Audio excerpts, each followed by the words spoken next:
ሰላም ሰላም ሕያዋን ቅዱሳን የጌታ ቤተሰቦች ሁላችሁንም በጌታ በኢየሱስ ክርስቶስ ስም ሰላም እላችኋለሁ። እረኛ ቢንያም ዘነበ ነኝ ከኪንግስ ጌት ቤተክርስቲያን። ዛሬም ደግሞ የእግዚአብሔርን ቃል ወደፊታችሁ ይዤ ቀርቤያለሁ። እግዚአብሔርን ስለ ሁሉ በሁሉ ስለ ቃሉም እናመሰግነዋለን። ብዙ ምርኮ እንዳገኘ ሰው በቃልህ ደስ አለኝ እንደሚል ሕያውና የታመነው ቃሉ ብዙ ምርኮ ነው። ጌታ የተባረከ ይሁን።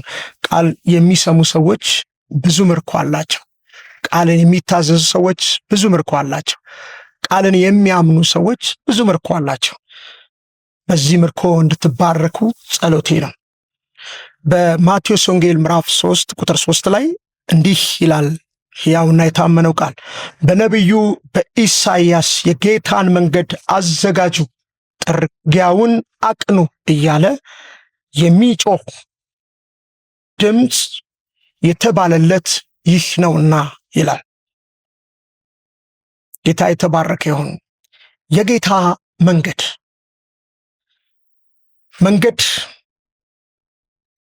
በጣም በሰው ልጆች ውስጥ ፍጥረታዊ ነገሩ ለመንፈሳዊ ነገር አስረጂ ስለሆነ ያለ መንገድ መድረስ፣ ያለ መንገድ መውጣት መግባት አይቻልም። መድረስ የምንችለው በመንገድ ብቻ ነው። ለዚህ ነው ባለቤቱ የሰው ፈጣሪ ሰውን ያበጀ እኔ መንገድ ነኝ ብሎ የተናገረው። ሰው ያለ መንገድ የትም እንደማይደርስ የሚያውቅ እግዚአብሔር የመንገድን አስፈላጊነት በተፈጥሮ ውስጥ ሰው በሚኖርበት ዓለም ውስጥ እጅግ የሚታወቅ ግልጥ የሆነ ነገር እንደሆነ ሁሉ መንፈሳዊ ዓለም ላይም መንገድ እጅግ ወሳኝ ነው። እኛ በእግዚአብሔር መንገድ ስንሄድ እርሱ ደግሞ በልባችን መንገድ ይመጣል። ዛሬ የጌታ መንገድ ብዬ የማነሳው የኛን ልብ ነው። የጌታ መንገድ የኛ ልብ ነው። የመልእክታችንንም ርዕስ ይህንን ማድረግ እንችላለን። የጌታ መንገድ የኛ ልብ፣ የጌታ መንገድ የኛ ልብ ነው። እኛ በእግዚአብሔር መንገድ በቃሉ፣ እኛ በእግዚአብሔር መንገድ በሐሳቡ፣ እኛ በእግዚአብሔር መንገድ በትእዛዛቱ ስንሄድ እርሱ ደግሞ በእኛ ልብ መንገድ አድርጎ ራሱን ይገልጣል፣ ራሱን ያሳያል። የምናዘጋጀው መንገድ አለ፣ እሱም ልባችን ነው። በምድረ በዳ የሚጮህ ሰው ድምፅ የተባለለት መጥምቁ ልብ ያዘጋጅ ነበር። ሰርጓጉጡን ልብ ያዘጋጅ ነበር። ደርዳላ የሚያደርገው በሸለቆ የመሰለው በተራራ የመሰለው ጥርጊያ ብሎ የተናገረው ምንም አይደለም። ስለሚታየው መሬት ሳይሆን ስለ ልብ ነበረ የሚናገረው። ስለዚህ እርሱ ያዘጋጀው ልብ ጌታ የሚደላደልበት የሰው ልብ ነው። ስለዚህ የጌታ መንገድ የሰው ልብ ነው። ይክበር ጌታ ኢየሱስ። ወደ ሕይወታችን፣ ወደ ቤተሰባችን፣ ወደ ህብረታችን፣ ደግሞም ወደ ሀገራችን እግዚአብሔር የሚመጣበት መንገድ ደመና አይደለም። የሚመጣበት መንገድ ልባችን ነው። ታውቃላችሁ፣ እግዚአብሔር በምድራችን ከማለፉ በፊት በልባችን ነው የሚያልፈው። በምድራችን ራሱን ከመግለጡ በፊት ለልባችን የሚገለጥ አምላክ ነው። መጽሐፍ በልባችን ታላቅ ነው ይላል። ይክበር ጌታ ኢየሱስ። ስለዚህ የክፋትን መንገድ የሚያዘጋጁ አሉ፣ የዘረኝነትን የፖለቲካን መንገድ የሚያዘጋጁ አሉ። ለዚህ ብዙ አዘጋጆች አሉ። አንድ እኛ ጥሪ ደግሞ አለን፣ ለጌታ መንገድን ማዘጋጀት። ይሄም መንገድ ልባችን ነው። ይህንን ከያዘን በቃ ክርስትና ያለው እዚህ መሰረት ላይ ነው፣ እዚህ እውነት ላይ ነው። ልባችንን እግዚአብሔር ከየትኛውም ጊዜ ይልቅ ይፈልገዋል። ብዙ ሰዎች ብዙ መንገድ በማዘጋጀት ያንንም መንገድ ላሰቡት ነገር፣ ያንንም መንገድ ለምኞታቸው፣ ያንንም መንገድ ለዓላማቸው ሲጠቀሙበት እንመለከታለን። ጌታ መንገድ ይፈልጋል። ሐዋርያቶች መንገድ አዘጋጅተዋል።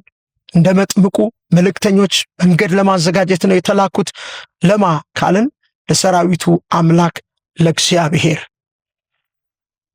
እኛ ደግሞ እንደ ወላጅም እንደ አገልጋይም እያዘጋጀን ያለው መንገድ ምን አይነት ነው? ምንስ መምሰል አለበት? ታውቃላችሁ፣ ብዙዎች የፍቅረ ነዋይን መንገድ ነው የሚያዘጋጁት። ልጆቻቸው ነገ የሚደርሱበትን ሲያዩ ነገ መንፈሳዊው ነገር ላይ ለመድረስ እግዚአብሔር ዓላማ ያደረገው ነገር ላይ ለመድረስ አይደለም። በአብዛኞች ወላጆች፣ በአብዛኞች መሪዎች ሲመሩ የሚያደርጉት ነገር፣ ትኩረት የሚሰጡት ነገር ይሄ ሆኖ አይደለም የምናገኘው። የታይታና የዝናን መንገድ የሚፈልጉ አሉ። የብልጠትን መንገድ የሚፈልጉ አሉ። የጌታ መንገድ እንጂ የሰይጣንን መንገድ ለማዘጋጀት አልተጠራንም። ሰው የሰይጣንን መንገድ ያዘጋጃል። ሰው ለራሱ የሆነ መንገድን ያዘጋጃል፣ የእግዚአብሔርን መንገድ አይደለም። ያለንበት ዕድሜ ያለን ጊዜ ለአደራ ለእግዚአብሔር ዓላማ እንዲውል እንጂ ለሌላ ነገር እንዲሆን አይገባም። እግዚአብሔር መንገድ እንድናዘጋጅ ይፈልጋል። መንገድ ለምን እናዘጋጃለን? ምንድን ነው እሱ? ልባችን እንድናዘጋጅ። ለምን? የጌታ መንገድ ልባችን ነው ብለናል። ለምንድን ነው ልባችን የምናዘጋጀው? ልባችንን ለእግዚአብሔር መንገድ ማድረግ ያለብን ለምንድን ነው? የመጀመሪያው እውነት ይሄ ነው። ኢየሱስ ክርስቶስ ስለሚመጣ መንገድ እናዘጋጃለን። ወደሱ ለመሄድ መዘጋጀት የምንችለው በልብ ነው። ልብን በሚያሳይ ህይወት። ልብ የሌለበት ህይወትና ኑሮ መንፈሳዊ አይደለም። መንፈሳዊ የሚባለው ልባችን ለሱ የተገዛበት፣ ፈቃዳችን ለሱ ፈቃድ የተገዛበት፣ መታዘዛችን በአዛዥነቱ ስር ላለበት ለዛ እውነት ስንገኝ ብቻ ያን ጊዜ ይሄ መንገድ ተዘጋጅቷል፣ ልባችን ተዘጋጅቷል ማለት ነው። ለምንድን ነው የምናዘጋጀው ልባችንን ወይም መንገዱን? ኢየሱስ ስለሚመጣ። የክርስትና እምነት አንቀጽ ነው ኢየሱስ ይመጣል የሚለው እውነት። ወገኖቼ፣ የመጀመሪያው የኢየሱስ መምጣት እንደ መሲህ ከድንግል ተወልዶ በመስቀል ላይ ሞቶ ተቀብሮ ሲነሳ፣ ይሄ የመጀመሪያው መምጣቱ ወይም የመጀመሪያው ምጽአት ይባላል። ዳግም ምጽአቱ ግን በክብር በፍርድ ነው የሚመጣው። ይሄኛው መምጣቱ ታላቅ ነው ወገኖቼ። የመጀመሪያው መምጣቱ በትህትና ነው። ሁለተኛ መምጣቱ ግን በታላቅ ክርማ ነው። የናቁት የወጉት እየተንቀጠቀጡ የሚገለጥበት ያ መምጣት እጅግ እጅግ ታላቅ ነው። ታውቃላችሁ፣ በመጽሐፍ ቅዱስ ተራሮች ደብቁኝ ይላሉ ይላል። ተራሮች መጥተው በላያቸው ላይ ቢወድቁ እስከሚፈልጉና እስከሚሹ ድረስ እጅግ የሚያስፈራ ነው የኢየሱስ ክርስቶስ ሁለተኛ መምጣት። ይህንን ቃል ሳስብ እደነግጣለሁ። ተራሮች ይውደቁብኝ ይላሉ። በተራራ መጨፍለቅ፣ ሰው በተራራ በላዩ ላይ ተራራ እስኪወድቅበት ከፈለገ ምን አይነት ፍርሃት ነው? ምን አይነት ድንጋጤ ነው? ምን አይነት መናወጥ ነው? የኢየሱስ ክርስቶስ ሁለተኛ መምጣቱ እጅግ እጅግ የከበረ ነው። የመጀመሪያው መምጣቱ በእስራኤል የተከለለ ነው፣ ታውቃላችሁ። ሁለተኛው መምጣቱ ግን ዓለምን የሸፈነ ነው፣ ሁሉ የሚያዩት ነው። የተነገረልን መምጣቱ ታላቅ ነው። ለዚህ ነው የጌታን መንገድ ልባችንን ማዘጋጀት ያለብን። ዓለም ኃላፊ ናት። የሚታየው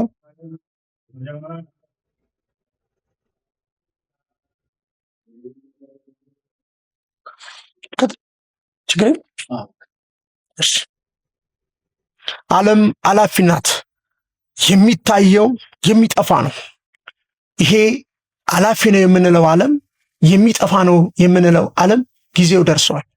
ይህን ስነግራችሁ ምጽአትን ለሚናፍቅ ማራናታ የሚል መንፈስ ላለው ደስታ ነው። ግን ላልተዘጋጀ፣ ልቡ ለሌላ ነገር ለሆነ፣ መንገዱን ሌላ ነገር ለወረሰው ሰው ግን እጅግ እጅግ የሚያስጨንቅ ንግግር ነው።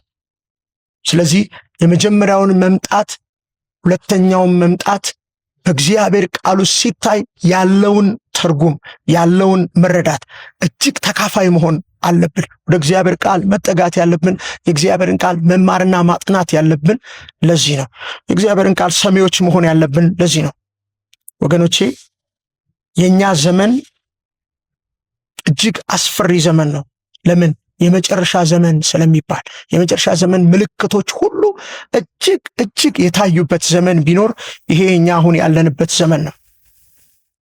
ስለዚህ ምጽአትን፣ እውነትን ደግሞም እግዚአብሔር የሚፈልገውን የተቃረነ ነገር እጅግ ብዙ እዚህም እዛም እጅግ ደርቶ ያለበት ተንሰራፍቶ ያለበት ዘመን ስለሆነ ልባችንን ማኖር ያለብን እውነት ላይ ማኖር እንድንችል መዘጋጀት ባለብን መንፈስ በማራናታ መንፈስ እንድንዘጋጅ የሚያደርገን እውነት ይሄ ነው።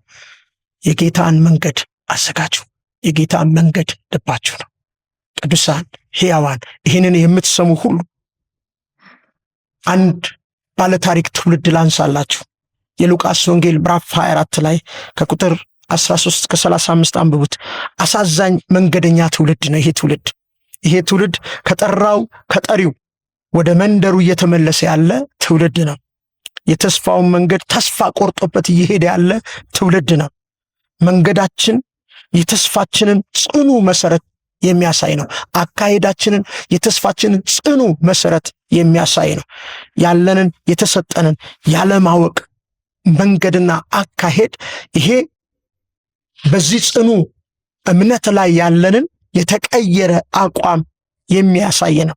የጌታ መንገድ ከኢየሩሳሌም ወደ ኤማውስ አይደለም። እነዚህ ባለ ታሪኮች ከእምነት ነበረ ወደ ሌላ ይሄዱ ያሉት። ከተሰጣቸው ተስፋ ነበር ወደ ሌላ ይሄዱ ያሉት፣ ሊያውም እየጠወለጉ። ስለዚህ ያጠወለገን መንገድ ሁሉ የጌታ መንገድ፣ ተስፋ ያስቆረጠን መንገድ ሁሉ የጌታ መንገድ አይደለም። ጽድቅን ያስጣለን መንገድ ሁሉ የጌታ መንገድ አይደለም። የጌታን መንገድ አዘጋጁ። የጌታን መንገድ ልባችን ነው። ተባረኩ።